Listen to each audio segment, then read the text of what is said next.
Hey, what's up fasters? Dr. LeGrand here for another video, and today I'm going to talk about what I've been doing since I have broken my 7-day fast. So here's an update.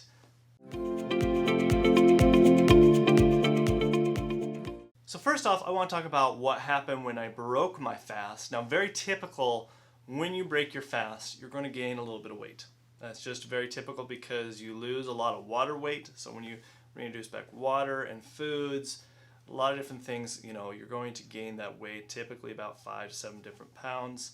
I gained about 5 pounds actually. So, I was at 219, and then about right from the get-go, very first couple days, gained back up to about 224, and then a little bit more. Initially went to 225 after a week, and then I kept it off. Kept that off. I didn't gain any more weight, and what I've been doing is to making sure, still implementing some fasting, doing like 36-hour fast twice a week, as well as implementing, keeping my carbs down low, as well as how much I've been consuming when I do break my fast, being careful on those aspects. So I've been keeping the weight off. I haven't gained back, where I was before, which was, 233, and even before that, a month before that, I was at 237. So I've been staying at 225, but what I have been doing is actually been bringing it even down over the past week. So it's actually been 3 weeks since I broke my 7-day fast, and now I've actually brought my weight even further down because I've been implementing fasting, dry fasting, and I'm at 221 pounds as of today. So really, it's, as you gain that weight back, because truly you're going to gain some weight back. But the very important thing is, of course, making sure that you're staying with more healthier eating habits, trying to keep the carbs down to a bare minimum, eating healthy fats, vegetables, and also even how much you're consuming, especially as you're implementing, still doing intermittent fasting, still doing some fasts. I've done some, prolonged dry fast, not like about a couple days. Like today, right now, I'm on my third day. Actually, I'm just did about 2.5 days of dry fast, implemented water just now. And so that's what I've been kind of doing as far as just making sure to keeping the weight off, to still continually implementing fasting and dry fasting.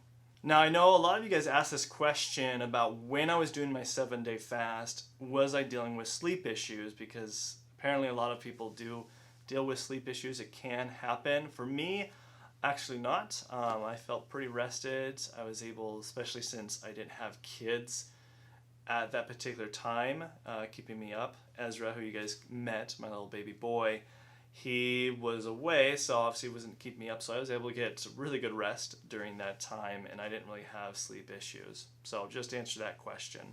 Also, some other questions that you guys had that I forgot to do during my 7-day fast was checking my blood sugar levels, as well as checking my blood pressure. So I did do it just now because I've been doing over 2 days of dry fasting, and now I've switched over to doing some water fasting. I'll probably break it, later today, because it's just a little short, 3-day fast that I'm doing. But with my readings today, after doing, over 2 days of dry fasting, I had, let's see here, it was 105 blood sugar reading, and that's, that's high for me, but that's very typical to happen when you're doing a dry fast or water fast. Why? Why that is? Because what happens when you are fasting, the hormone glucagon increases. Now, glucagon is what breaks down our fat cells when we don't have any blood sugar running in our system. And it the body's like, okay, something's wrong here, so we need to start breaking down more fat cells for energy and to increase our blood sugar levels. So it's very typical for that to happen. However, usually what will happen is the body will compensate for those spikes when you have high levels of glucagon, is insulin will kick in to compensate for the spike levels of blood sugar. So 105 is not terrible. I've seen higher than that. I mean, sometimes you can spike your blood sugar to 160 or above, depending on, if you're diabetic or not. But for me, that is high. I typically have a blood sugar reading about 90, especially after a couple hours after I eat. just to kind of give you an idea of ballpark, but usually it's never 105, but that's typical to happen when you are fasting. And as far as my blood pressure, now I've never really had blood pressure issues. They sometimes can be elevated if I'm really stressed out. They might jump up to 130 over 90. That can happen. That's usually when I'm more stressed out, when I'm checking my blood pressure, because typically I'm at about 120 over 70 with my blood pressure. And so I decided to take it because you guys asked me in my previous videos what my blood pressure was during my fast. So I decided to do it during this 2.5 day dry fast, 3 days of fasting. And my blood pressure was at, let's see here, I wrote it down here. It was at 116 over 81. So that's actually really good for me. Not too low and not too high, just right there. And that's what happens when you go on a fast. Your blood pressure might come down a little bit, and especially for people who have hypertension. It might initially kind of creep up a little bit because your body's in a stress state, but when you're continuing doing a prolonged fast, it will start coming down. And that's what you want, especially for people who deal with high blood pressure. And then also my heart rate was at 72. Your heart rate can be a little bit elevated. I usually like to kind of see it in the low 70s, so it's not too bad, or at least in the 60s. So that's really no big issue there with my heart rate. Now, as far as my blood work, I'm still waiting to do blood work. I just haven't had the time to. Been starting another practice, and even though I do blood work for people, but trying to do it for myself, I need to go find a doctor to do the blood draw, or I can just go in the lab. That's what I'm probably just going to go in and just go to one of the labs here that I can just get the blood drawn. I just need to take the time. But I will make sure once I get those results to post that video. So hopefully in the next couple weeks I'll have that video, maybe even sooner, but we'll see.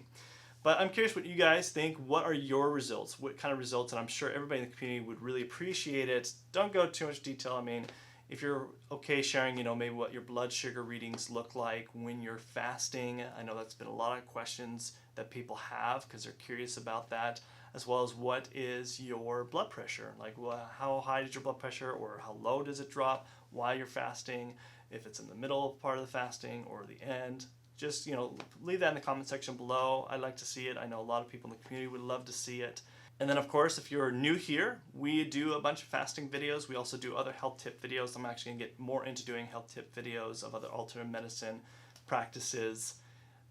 But if you have not subscribed, hit that subscribe bell button right there, and then I will leave some other playlists that you could check out. Especially if you've not seen my fasting journey videos, I'll leave a playlist right here for you guys to check out, and then some other fasting videos you can check out. So until next time, this is Dr. LeGrand signing out. Thanks. Bye.